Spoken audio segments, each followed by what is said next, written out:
Hey everyone, welcome back to the Profitable Franchisees podcast. I'm Tracey, your host. This is the podcast where we bring stories and strategies to help you to be a more profitable franchisee. Now, you guys, if you've been listening for a little while, you know that I love to bring on experts who are also a franchisee because it just brings a little different level of what they're talking about because they understand the type of business you're in. So I'm super excited because we have Wendy here, who's a franchisee with BNI. She's also a professional speaker, and she's going to help us talk about how to actually network more effectively to actually get business from it. So a lot of you, when you're talking to me, you'll say, yeah, I know I need to be out networking and building relationships, but the big question I always get is, but how? How do I do that? And that's why Wendy is an expert in this field, and that's why she's come along. So thank you for joining us, Wendy. Super excited to have you here. It's a pleasure. So why don't we just start, first of all, tell us a little bit about your story about how you became a franchisee with BNI and what BNI is for our listeners who may not know. Nice. Well, why don't we start with what is BNI? It stands for Business Network International. It's a global organization that has groups that meet on a weekly basis. There are 11,000 groups around the world, so it's quite a big organization.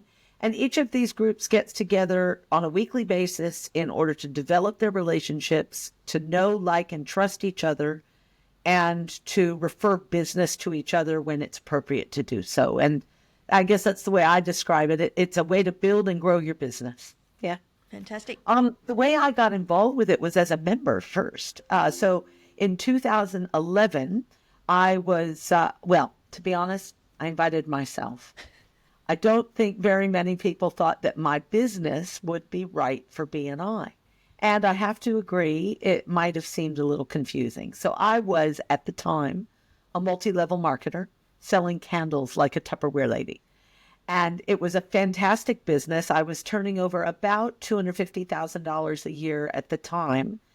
And I was treating it like a business. And so I was very intrigued by what all of these other people were doing to grow their businesses, because I certainly wanted to grow mine. And so I invited myself. I went to the meeting. I didn't think it was for me because it was so early in the morning. But nonetheless, I came back the next week and I put in an application. And I was thrilled and honored to be invited into the chapter. And for the next 10 years, I grew my business from about a $250,000 business to a $1.5 million annual business. And I attribute most of that to the growth, expansion, referrals, and education that I got through BNI. So becoming a franchise owner 4 years ago was like taking off clothes, washing them, and then putting them back on. They fit perfectly. It was a new thing. It was a new job, but it felt really natural. I really enjoy it. And 4 years in as a franchise owner, I'm very proud to be a franchise owner. And I'm really quite respectful of the franchise methods. And I've got lots of good stories.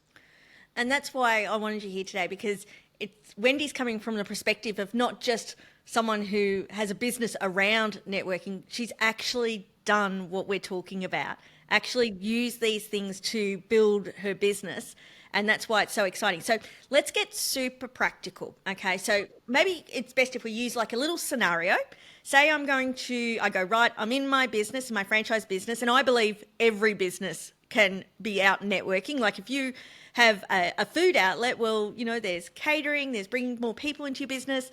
We all love word of mouth business. There's not a business owner that doesn't like word of mouth or referrals. So I believe going and building a network is for every business owner. So let's say I'm getting started and it's my first time going to, say, out networking.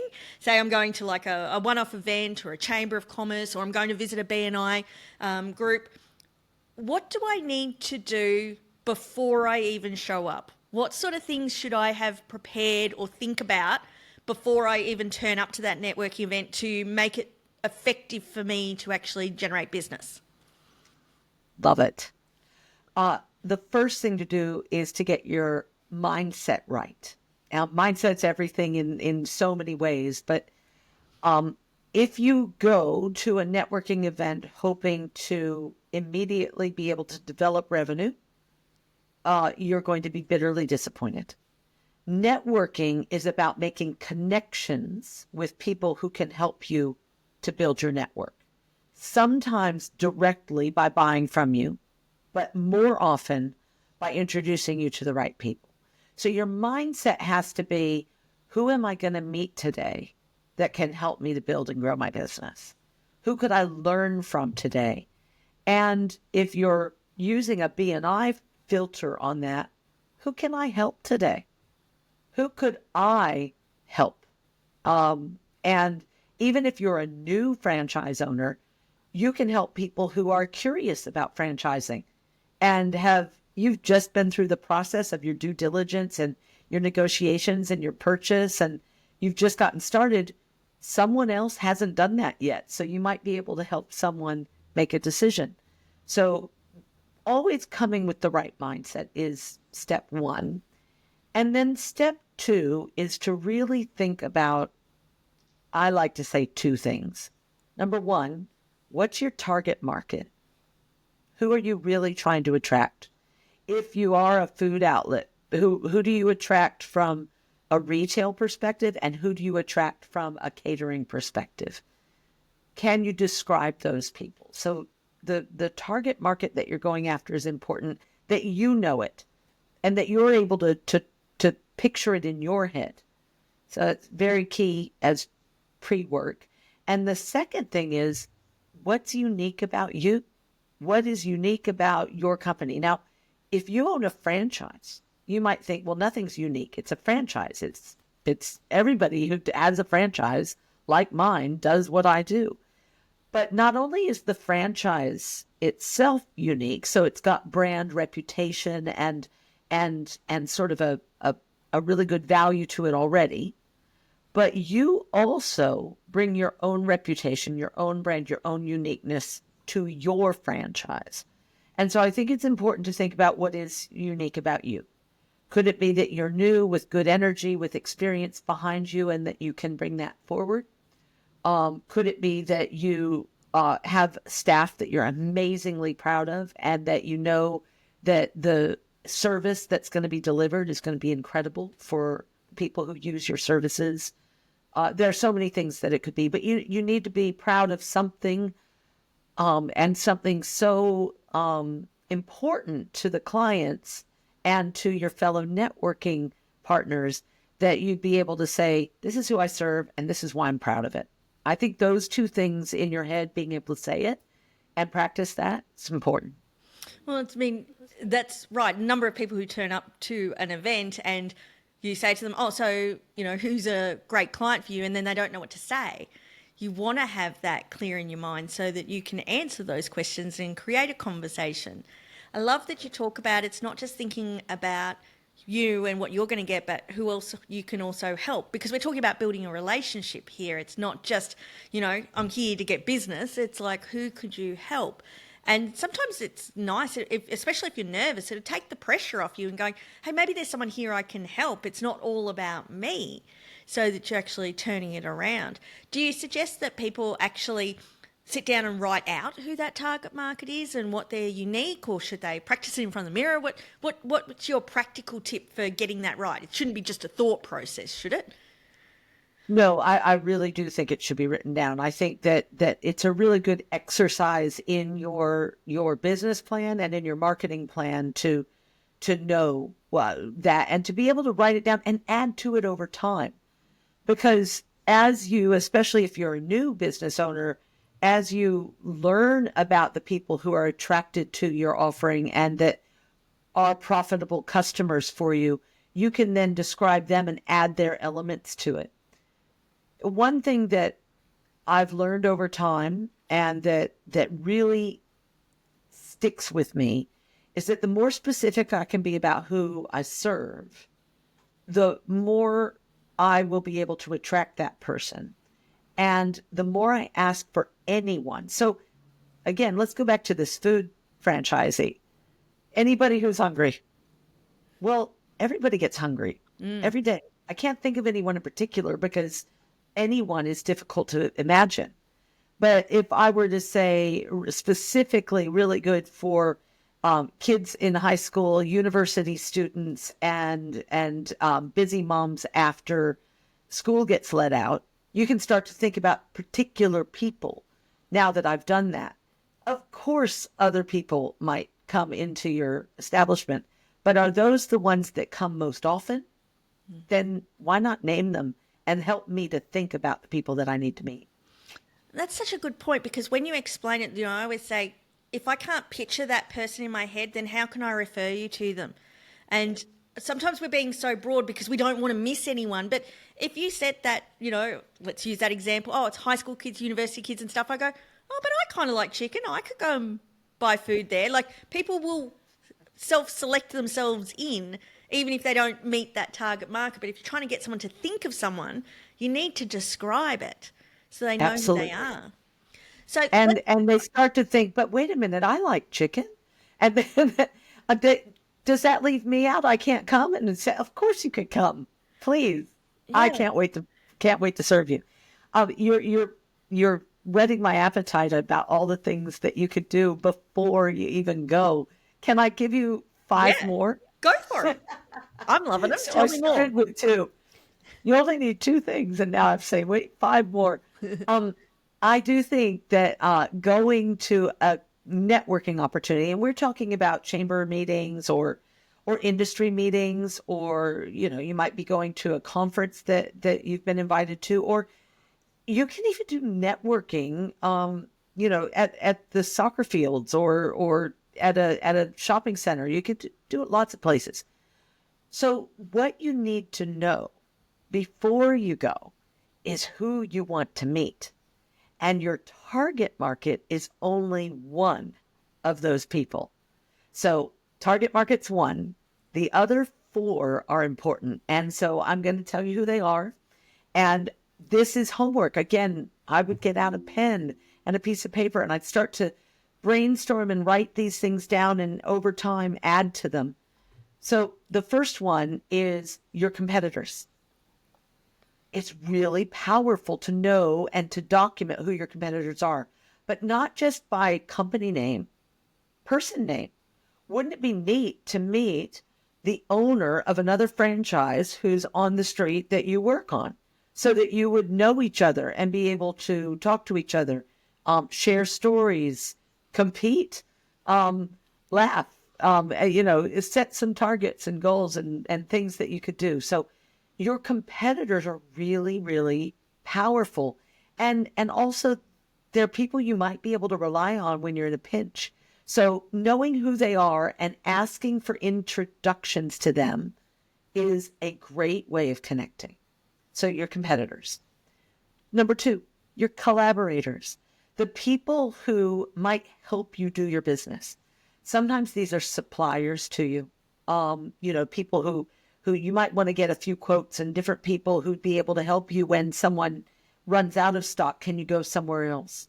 Or also collaborators might also mean people that you could co-market with.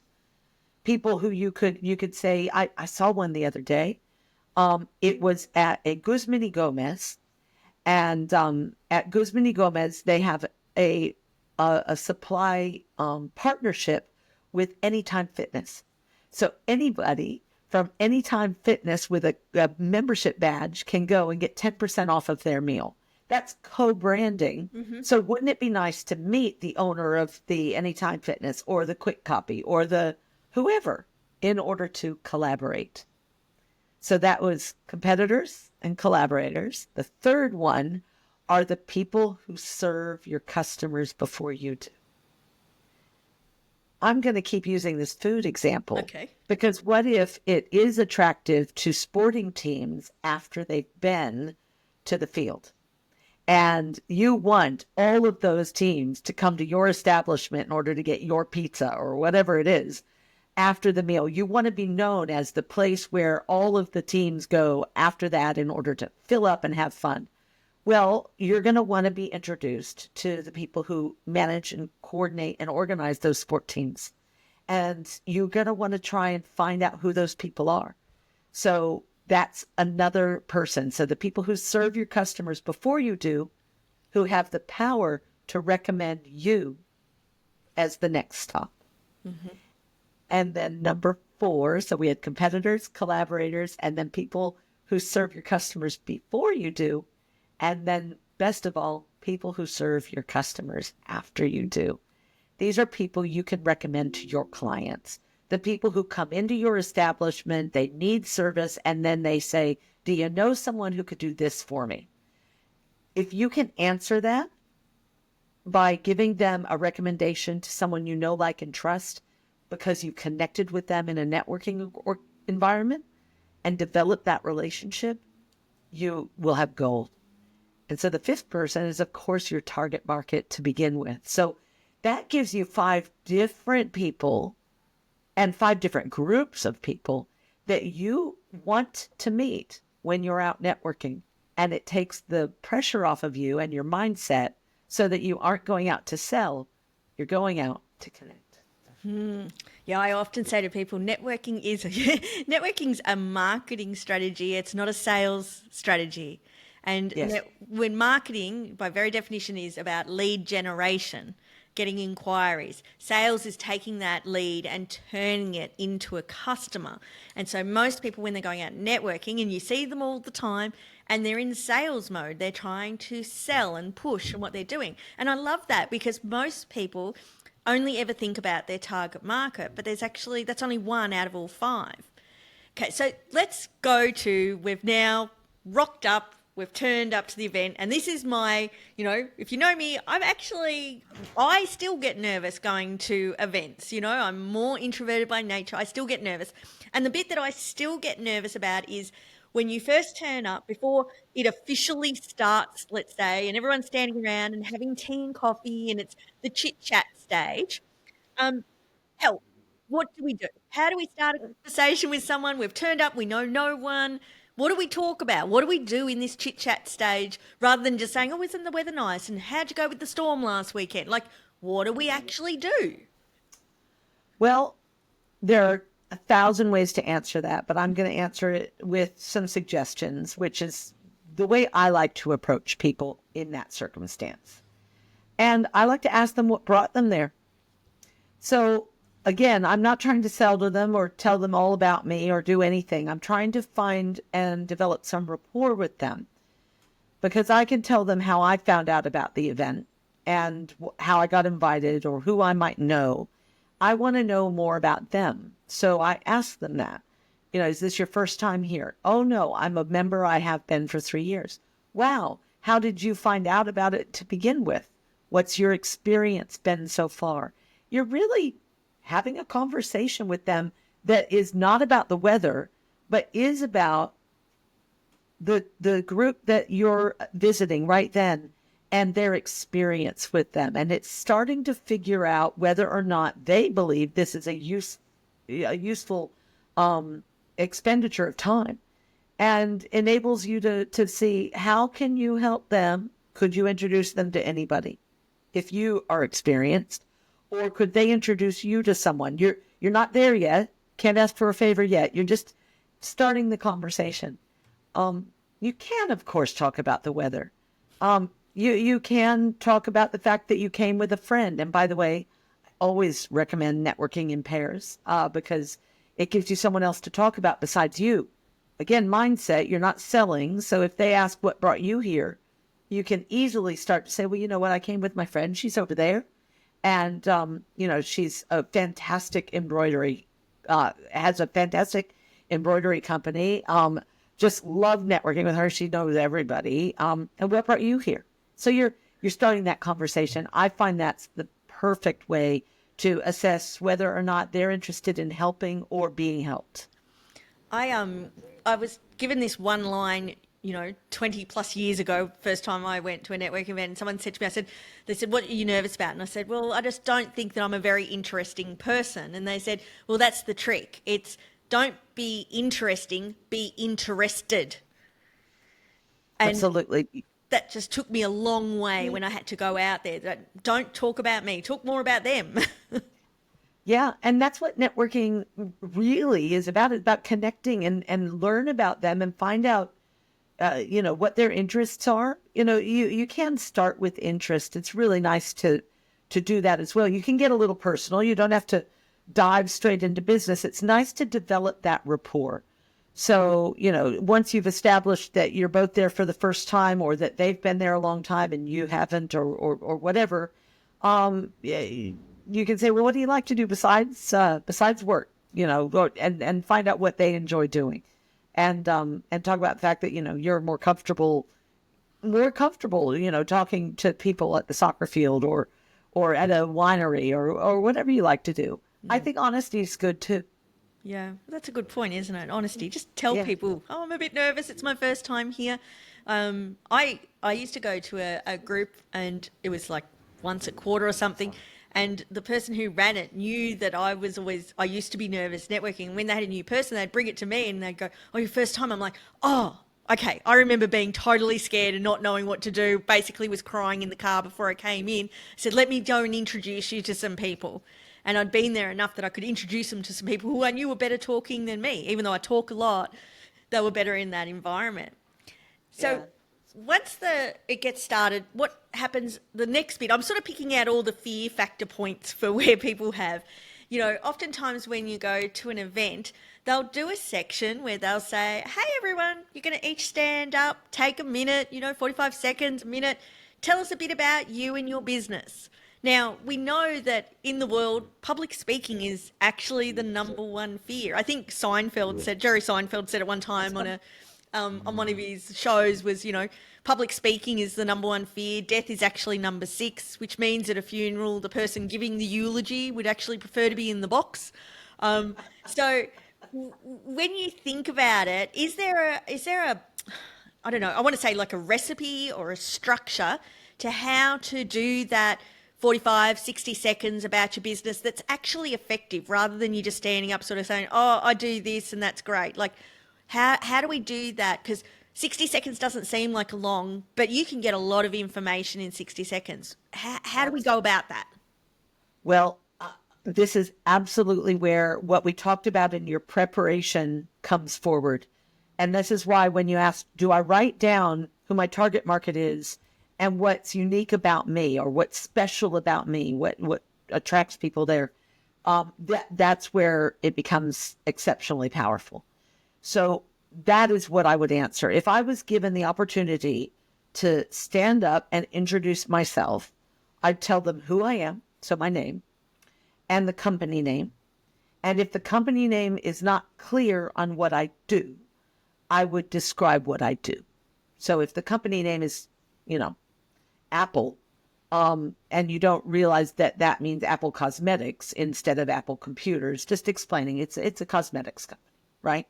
So I would quickly do that, and then I would tell them who I serve. Our company serves these kinds of people. And the way we do that is by providing them with the special service that we offer. And so it's wonderful to be here. I hope that if you know people like that, you can introduce them to me. Thank you so much for having me, and sit down. So you're telling them who you want to meet. You're telling them how those people are going to benefit. And then you're asking them to consider an introduction if they know people who are like that. And so that's all you need to do. Describing all the equipment you have, or the investment you made, or all of the special systems you have, or listing a whole bunch of things that you do, they're gonna tune out. So instead, stay focused on the fun stuff. My company's this. I like to serve these kinds of people. The reason that they come to me is this. And so I would love to meet people like that. And if you know them, please put me in touch. Boom. Done. Can I put you totally on the spot? Are you ready for that? I Okay. would love you to give us a demonstration of doing a 60-second, whatever it may be. I'm not going to time you exactly, but you probably hit 60 seconds exact. But I want you to do it for you as a speaker. Okay, just to put you as a out there. speaker. So imagine you're Excellent. going there. So let's look at your speaking business. If you didn't know already, Wendy has a great presentation. If you didn't know already, Wendy's actually also a singer. So she actually brings in the music element into her presentation, talking about rock and roll. So give us the example. If Wendy turned up to an event and you were talking about your speaking, give us a 60-second infomercial on that. Put it into All right. practice. Time. Boom. Go. Hello, I am Wendy Lloyd Curley from Strategic Networking, and I am a keynote speaker. The clients that I serve best are companies like franchise organizations, industry associations, and business consortiums like chambers of commerce and the like, who are looking for keynote speakers in order to make their events absolutely shine. What I bring to the table when I do that is my powerful keynote called Rock and Roll and Networking. And I help people break down the barriers that make networking uncomfortable and ineffective so that they can begin to be comfortable with it and get results in their relationships that they develop. So when you meet people who are planning and organizing conferences, summits, and seminars, if they are looking for keynote speakers that they would like to present there, please introduce them to me or send them to my website so that they can look at my showreel. Thank you so much. I'm Wendy. Well done. I mean, I didn't even prepare you that I would do that, but I wanted everyone to hear how those things come together, because if you're listening, that wasn't salesy. We actually totally understood who is the target market for Wendy. We also know who would be the best people to refer to.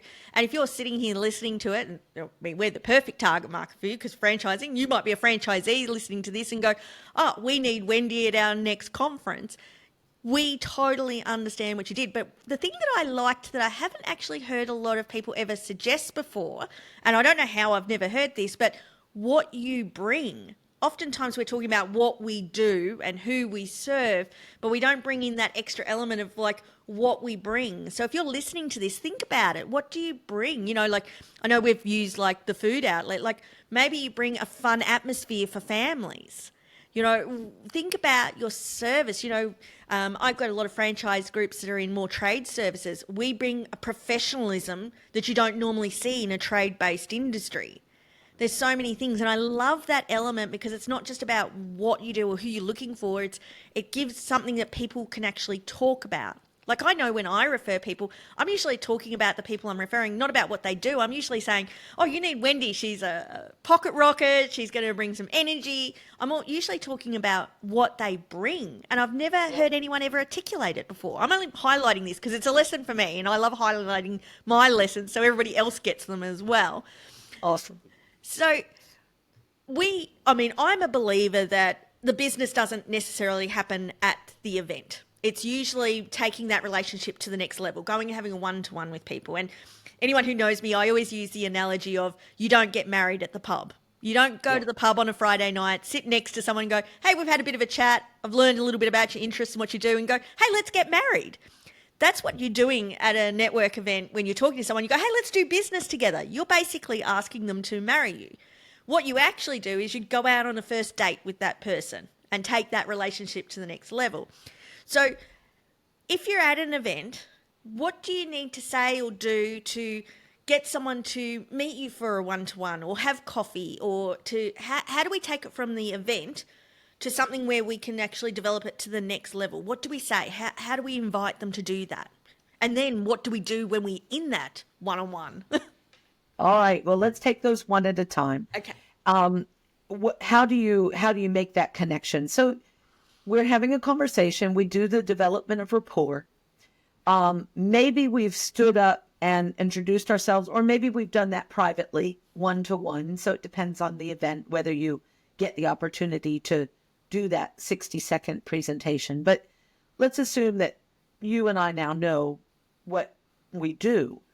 The thing to do is to invite the connection and say, you know, one of the strategies I've been considering in my business is collaborating with people like you in order to attract more customers. Would you be interested in exploring that as a possibility? So not doing that, not the marriage, not the going for the third base already, but really saying, would you be interested in exploring that? Because it might be right for us and it might not be.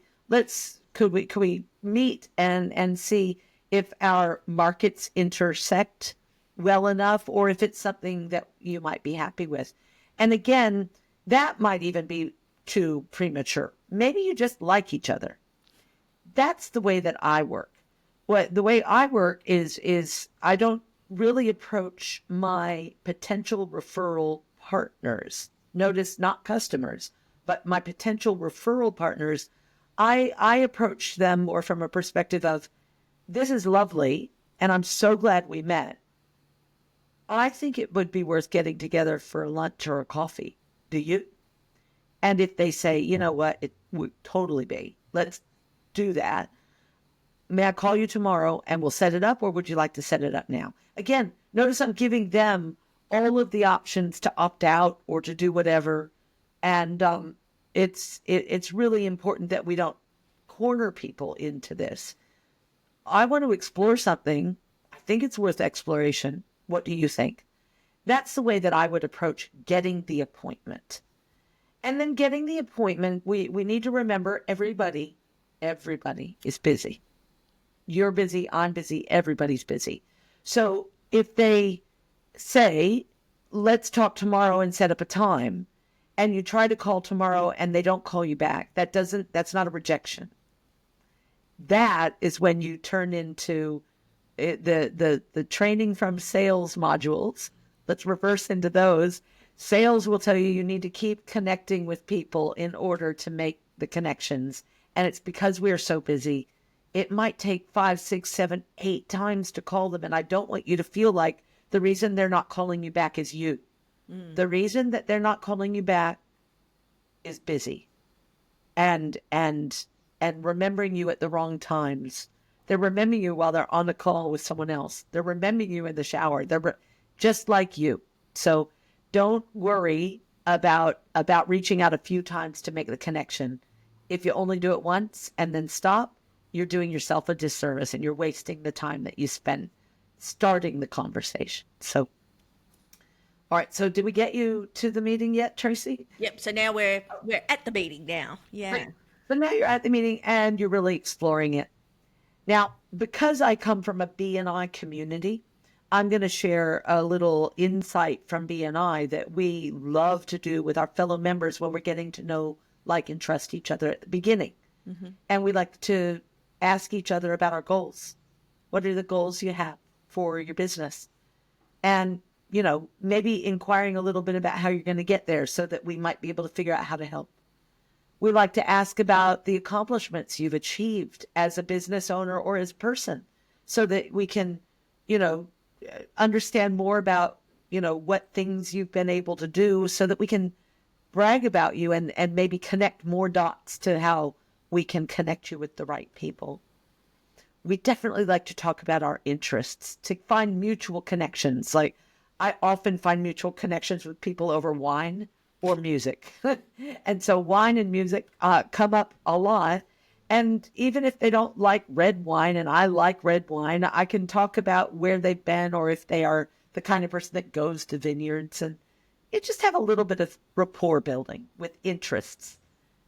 Another area of conversations around the networks that you might be part of so that you can figure out whether you could collaborate in networks and things. Those types of things are really powerful conversation pieces in your getting to know you thing. Mm. And then at the end of that, you can say, you know what, I actually see that we have a lot in common. And I think that we maybe we should get to know more about each other's businesses next time we get together and develop and grow it. I'll finish this by saying I see a distinct difference and I delineate clearly between networking, which is meeting someone and connecting in a casual basis, mm-hmm. and building your network, which is the second meeting. It's about building your network and letting the right people in, spending time with the right people. And that meeting may end up being a bit of a, fizzle. That's okay. Don't book another one. Say, you know what? That was great to get to know you. I'm very happy to help if you ever need me at all. And let's get together next time we go to that chamber event or whatever. Let's say hi, stay in touch. It's not a rejection. It's actually, you've done some investigation, probably learned something about yourself, and you move on to the next time. Yeah. Because, I mean, just for our listeners, think about what it takes for you to refer someone else. Because the person who's got the most risk is the referrer. Because if I refer Wendy to someone else and they don't do a good job, Wendy doesn't go back to them to complain. She'll come to me. And so until you get through that know, like, and trust phase with someone and have taken the time to get to know them so that you feel comfortable with them and they get to feel comfortable with you, then that actually produces a better quality referral as well. You know, like they're referring someone they know, not just someone they know of. Mm. I will also say this. Oftentimes, we will move into sales mode during those meetings. Only do that if the person said, I'm interested in your services. Can we meet? Mm-hmm. If you have invited them in order to get to know them better, then starting to sell to them will probably sour that meeting and sour that relationship. If they have said, I call it the wow factor. If your unique selling proposition, the thing that makes you special, makes them go, wow, I need to talk to you about that, then setting up a sales call with them is the appropriate method. And you would then say to them, would you like to get together to talk about your needs? And then interviewing them about the needs. Now, we've just kind of probably moved from a retail environment to more of a business to business environment. But in any event, selling to someone who really just wanted to understand more about what you do is not the right thing. Wait until someone gives you the clues that they have the problems that you can solve. I do a lot of work with first-class accounts, bookkeeping company, and I always say, if someone needs a bookkeeper, they will identify themselves. They will say, hey, I think I'm actually your ideal customer. That's not just a clue. That's a definite signal of like, hey, that's me. And you have to be careful because until someone does, people don't like to be sold to. And so unless they're actually telling you they're in the market, they're not there. So that's kind of covered a lot of the basics of if you're just going, what are some tips for follow-up and for continuing, you know, that relationship and continue building? You know, if you've done that first meeting and you've had that discussion, but nothing's come from it as such, but you go, yeah, that could be a potential referral partner and I could potentially refer to them as well. I don't have anyone right now to refer. They don't have anyone to refer right now. How do we stay in touch so they don't forget about us? I am a big believer in connecting on LinkedIn as one method and connecting with them by also typing something to them to say, it was great to meet you yesterday at this event, so that I have that in my records of the conversation with them. I can always remember, therefore, where I met them. And also, if you think that there's a good potential for the future, asking them, are you going to be going to next month's event? Or are you planning on attending the seminar that they were advertising? And seeing where you might be able to establish places for you to cross paths again. I also believe that quality is more important than quantity. If you go to a big event with 100 people at it, and you meet 3 good people that you decide you will follow up with, that's great, probably manageable. If you meet 20, you better have a good CRM system, and you better be able to enter them all in with all of the notes and understand their sales prospect, they're a referral prospect, they're a competitor. You know, you're going to need to be able to do that. But it's more important to get good quality relationships with the 3, if you ask me, than the 20, depending on your business, of course. Businesses are different. I'd also say that ask for permission. Never add them to a database. Never. You could send them a invitation to subscribe to the database And if they say yes, you could send them a link so that they do it, or you could say, okay, I've added you, but make sure it's really overt. Don't do it underhandedly. And finally, I think that if you think of them in the next week or fortnight, tell them somehow what reminded you of them. And so, something you said at the conference the other day, I heard a guy talking, and I just, I thought I'd reach out and say, hi, hope your week's going well. Yeah, something like that would be good, either as a call, which might seem weird. Maybe for the first meeting, it's weird. But maybe a text or a little note on LinkedIn would be helpful. I love the LinkedIn thing. I'm like, oh my goodness, I often forget where I actually met people. And because when you be the same as me, I meet so many people in a year. And I'm like, oh my goodness, that's such a simple technique. Send them back. Hey, thanks so much for meeting at XY event. And then I can go back and check on it. I mean, that's just ingenious. I love those little hints and tips. Is there anything that we've missed? I know, we've talked briefly. This is a fairly big topic, and, it takes some practice to get better at this. Don't give up, keep going out there and doing it. But are there any key tips or hints that we've missed that you go, oh, they really need to hear this? Is there anything else we need to add before we wrap up? You can over network. Ooh. So, yes, I think that you don't have to say yes to all networking opportunities, and it might take a little bit of research to find out the right ones for you and for your business. So remember this, the people in the room are not necessarily your customers, but can they connect you to the right people? So you're not selling to the room, you're connecting with the room, but the room could be the wrong room. So if indeed you find that it's very cliquey, or that the target markets that they have are completely different than yours, then it was a good experience. Hopefully you practiced your introductions and your hellos, but you don't need to go back there. And you go to another meeting and you find, wow, they've got a lot of business to consumer businesses there. We're going to really relate in a better way. I'll go back again. So test them out. You don't need to join every organization, and you don't need to like every group that you go to. But when you find one you do like, invest in it and participate in it. And one would be better than a lot if you're going to focus. So you can over invest in networking events and in networking organizations. So my suggestion is try them and look where you feel comfortable, and look where the target markets align with the other people in the room, so that you indeed are meeting people who can introduce you to customers. That's a good lesson just from marketing and perspective. I was literally talking to a client about this just before you came on, when we were talking about it's better in marketing to do less, but to do it consistently and to do it well, than trying to do a whole lot. And the analogy I gave him was, you don't go to the gym for a week and work out every day for 8 hours for 1 week and then go, well, my fitness is done for the next 3 months. You have to go to the gym every single week. And I think the same thing. So I love that. I've never heard anyone say that before. You can over network. But I totally agree. So as I said at the start, that I love having people come in who are experts, who are also franchisees.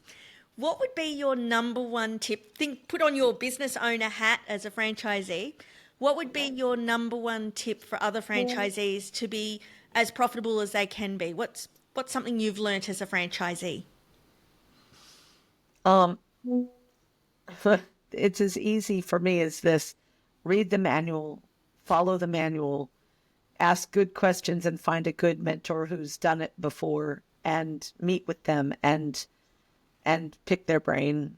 I really do think that my success so far in BNI has been because I read the manual, I took the training, and I have great support in successful franchise owners. So I think that would be my real pick. One of my core values is fun. So I always also make sure to have fun with what I do. And I don't think it's a core value that many people say out loud, but once they hear it, they wish they had. And so having fun is important as well. So I do try and blend that into everything I do. Fantastic. I know today's episode's been a little bit longer for you all, but I think you will all agree with me that it was absolutely worth it. That was me, not you, Wendy. I had lots of questions to ask you. So 2 things. First of all, if you want to go check out a network event, an organisation that not only helps you to have an event to go and network and to meet people, but they also have a great education system to actually teach you how to network, would be BNI. And I'll put the website in the show notes. And BNI is international, so our international listeners, remember, it's in all the countries around the world pretty much where you're going to be as a franchisee. So bni.com or bni.com.au, or the appropriate country dot at the end of it is right for you.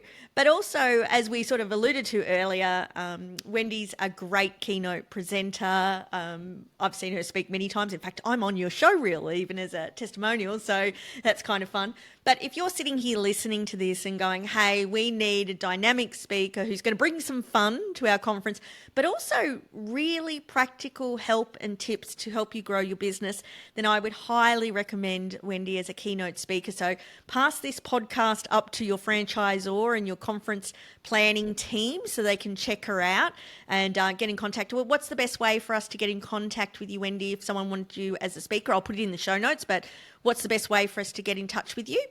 My website is strategicnetworking.com. Easy peasy. Easy peasy. We will put that in the show notes.